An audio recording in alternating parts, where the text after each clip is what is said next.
know you had the words before, but what did you hear? And what did you see? That church is talking about their oppressed. Racism is happening, they had begun to be here in the church. The black church began, they began to devalue the people by numbering them on their membership rolls, but are not showing a membership. Okay. Speaking about the church, it seems to me like those 7 churches that's in Revelation. There you go. That the church was one of those that's ill, who's not fulfilling their mission. Right. And he's challenging them to fulfill the Great Commission. Go out and spread the gospel of Jesus Christ in that form. That means taking care of your brother. That's the bread that he's talking about, having them provide.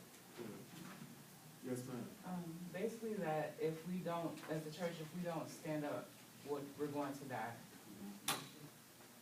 Yeah, he did. I mean, y'all are getting truly the perception of what he saw. King critiqued the church very harshly. Yes. And was asked, why do you critique the church? Why do you say these things about the community of faith? And King said, because I love her so. King said, you don't critique something that you don't love. You critiqued it. He said, I see that it can be so much better than what it is.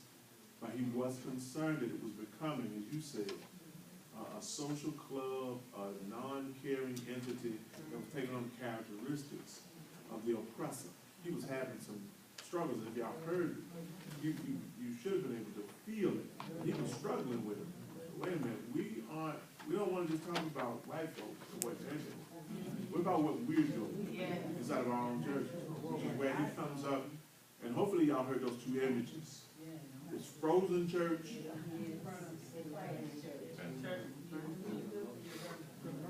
Yeah. But that's usually what we jump on, and we don't deal with what he said about this burning up church. Yeah, and then, yeah.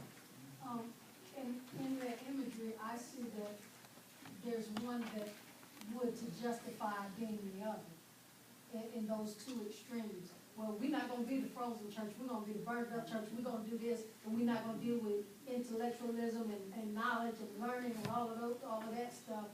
And the other church says, well, we're not going to deal with all that foolishness and shouting and all that other stuff. So they feel comfortable being them because at least they're not the other. The other person. The other church. And there has been a lot of struggle with those 2 churches inside of a lot of our denominations. You know, either being intellectual or either being this, what we call emotional church, that really, I think in the 21st century, has become a paradigm. You know, we gotta be, but the question becomes, how do we integrate both? How do we bring them and marry them together? Did you have your hand up? Yes, I was going to say they're struggling against evil, the evil system, and love. Yeah. Yes, ma'am.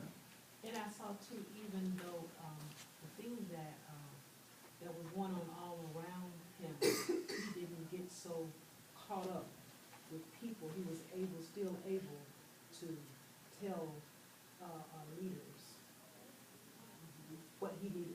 So he didn't befriend them so much that he couldn't say it. Yeah, I think that's one of the things that King was very honest in his critique. He didn't, as y'all heard, he didn't shy away, he didn't back up. He just said, hey, here are the issues. Now we got to deal with it. Let me get you, and then I'll get you. Yes, ma'am. Oh, I have. Okay, come on.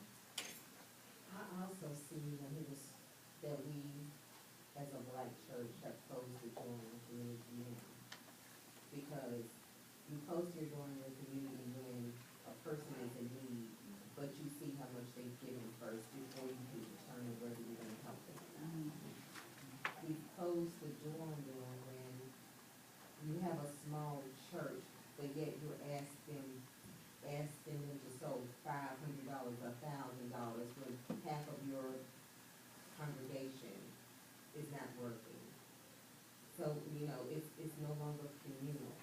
It's all about me, and not as a community. I think as a y'all might want to hear, really wrestle with is how he defines midnight. What did it say about midnight? And how he interprets midnight and then defines it as midnight of the soul, midnight of, and so to start walking through, how are you hearing and where are we now? Yeah. We're still at midnight. Right. We're still at midnight, right? This is what I'm gonna say. One of the most important things is, we're talking about the church and the fact that they were ashamed of their heritage. They were ashamed of where they came from. So if you're ashamed of where you come from and your forefathers, then you cannot go very far in your future. And your present is stuck. And so therefore, you know, the only thing you can do is repeat, and keep repeating all the things that you cannot deal with and, you know, close up. You're not going anywhere because you haven't dealt with the real issues. And so therefore, the real issues keep repeating themselves because you don't know your heritage, you don't know your history, and therefore, you know, you can't move. Well, we've come to a part in the generation now where there are many African Americans who will tell you very clearly, do not call me African American, do not say that I'm black.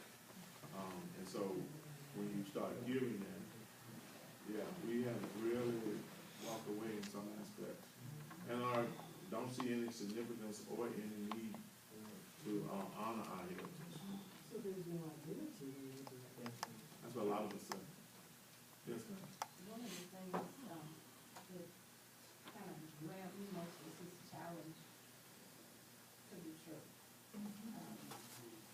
Because he said that the people are going to keep knocking on the door because they know that the hope is there. And the people are going to keep coming, so we've got to go back to proclaiming that Jesus Christ is that hope so that we can get them back to where they need to be.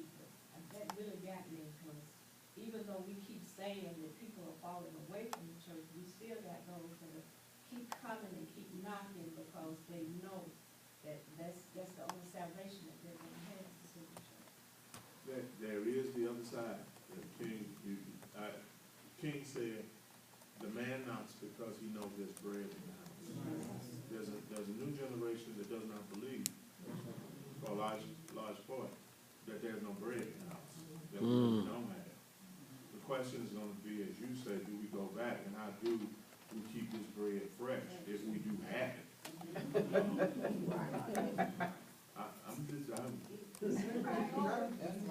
Honest. Right. You had your hand up. Yeah, did you have that? Yeah.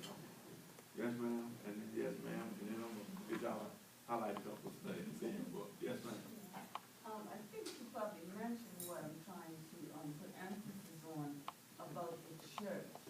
It's very serious, even now, that we're having a form of godliness. Just having church. The preacher is preaching, and he's preaching loud. So he feels satisfied with what he's done. And the congregation are beginning to think that's how it goes. And without reaching out from something from the heart. And then the choir does their thing, and he said they have muscularity, he said. All this, you know, and some people. Muscularity, yes. But you know, it's sad that you're doing all the things that you do in church with the reality of the Holy Spirit and the life of Christ, but yet that bread is not even there. Yeah, that's what, again, a lot of individuals are saying, there's no bread.